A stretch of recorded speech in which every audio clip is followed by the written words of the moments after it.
umukobwa wese mwiza uciyeho, ariko can you imagine abakobwa bose uryamanye nabo wakura hehe umugongo? Kubona ko ari mwiza ni one, ariko se kuki wumva waryamana nabo? Iyo utatoje amarangamutima yawe kuba strong, usanga utwarwa n'ikintu icyo ari cyo cyose. Ko ni n'agasinye kaba kerekana umuntu utari strong emotionally cyangwa muri soul ye, igihe wumva ko igihe cyose ushakiye ikintu kibona.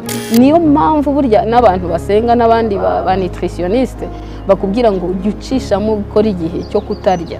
Fasting ni ikintu gifasha umubiri, soul na spirit kugira discipline.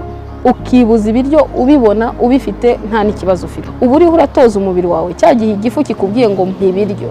Soul yawe mu marangamutima yawe ukumva yewe ndashonje, ntangiye kugira imbeho nteze gutya, ukabwira soul yawe ngo no. Spirit yawe uri gukora exercice nka za biceps babandi bakora umubiri, nawe uri gukora umubiri cyangwa se uri gukora exercice zituma uba strong. Ntabwo igihe cyose umugabo agukoze ukumva amashanyarazi ugomba guhita uryamana nawe.